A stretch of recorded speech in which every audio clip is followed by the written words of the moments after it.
Ya, bersama saya Arif Nur Fitria S, NIM 0494710068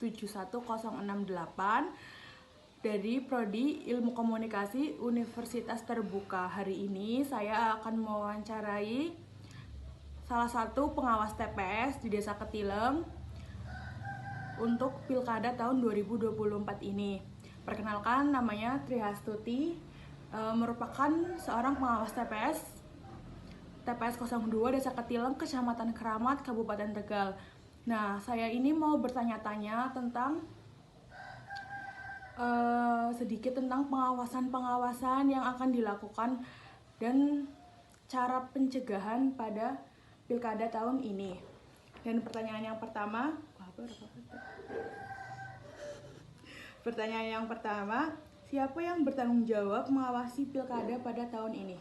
Untuk Pilkada 2024 ini jelas pengawasannya ditangani oleh Bawaslu, dari pihak Bawaslu sesuai Undang-Undang Nomor 2 Tahun 2007.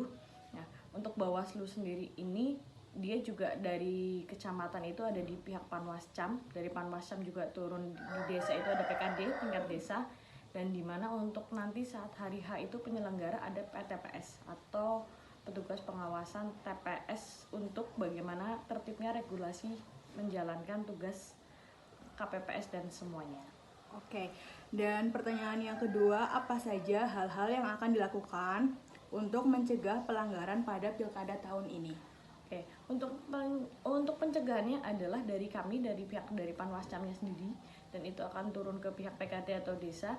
Kita juga bekerja sama dengan dari pihak PPS dan KPPS, di mana kita akan mengedukasi masyarakat, terutamanya untuk para tim ses yang ada di daerah-daerah masing-masing atau desa masing-masing, untuk apa saja sih yang boleh dilakukan selama masa kampanye dan kapan masa kampanye itu berakhir, dan apa saja yang tidak boleh dilakukan, atau istilahnya ada beberapa larangan-larangan yang dilakukan dalam masa kampanye tersebut, atau bisa dibilang untuk tidak menyelenggarakan money politik itu sendiri. Jadi sebagai pengawas TPS tuh kita lebih tertuju untuk mengawasi KPPS dan masyarakat ya? Betul. Bagaimana kita sebagai pengawas TPS sekarang itu tidak yang masyarakat tahu hanya mengawasi TPS pada hari H, tapi pengawas TPS sekarang itu lebih membantu petugas desanya atau pengawas desanya untuk melakukan penertiban dan edukasi bersama untuk kepada masyarakat apa saja sih yang boleh dilakukan masa kampanye dan tidak boleh, dan pengawasannya itu dilakukan langsung oleh PKD dan PTPS dan diawasi di bawah naungan Panwascamnya sesuai dengan kecamatan masing-masing. Iya. Dan pertanyaan yang ketiga, di mana tempat untuk mengadu tentang pelanggaran-pelanggaran yang dilakukan oleh para calon? Oke, untuk pelanggaran sendiri setiap desa seperti yang sudah saya sampaikan di awal, bahwa setiap desa itu akan ada timnya sendiri-sendiri, yaitu dari PKD maupun PTPS.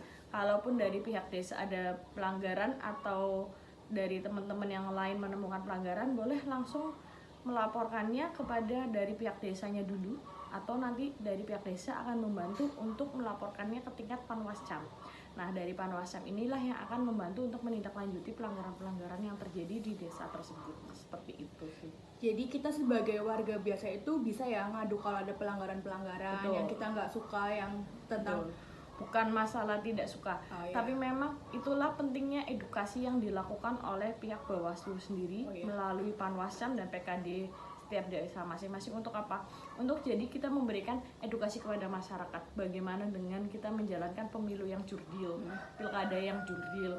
Jadi masyarakat pun di sini juga bisa bertindak sebagai mengawasi jalannya regulasi pilkada tahun ini dengan tertib, aman dan adil. Jadi pihak manapun yang memang menemukan pelanggaran yang dilakukan oleh partai, calon ataupun tim sukses bisa mengadukannya kepada PKD dan bisa juga langsung kepada Panwascam.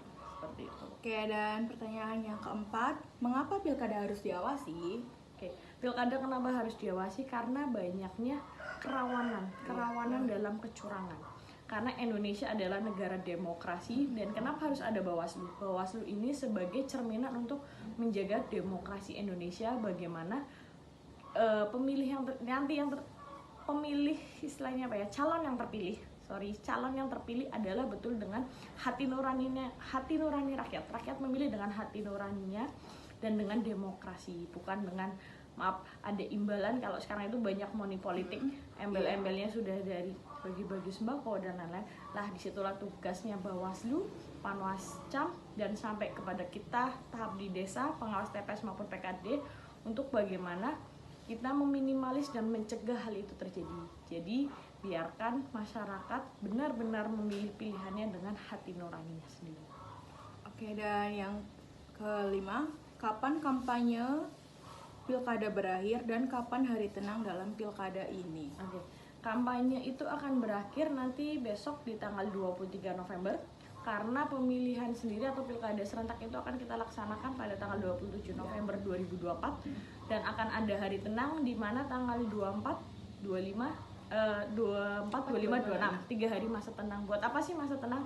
Masa tenang itu betul-betul sudah masa tenang, dari alat peraga diturunkan, dari sudah tidak ada calon yang berkampanye, sudah tidak ada apapun yang berembel-embelkan kampanye. Untuk apa?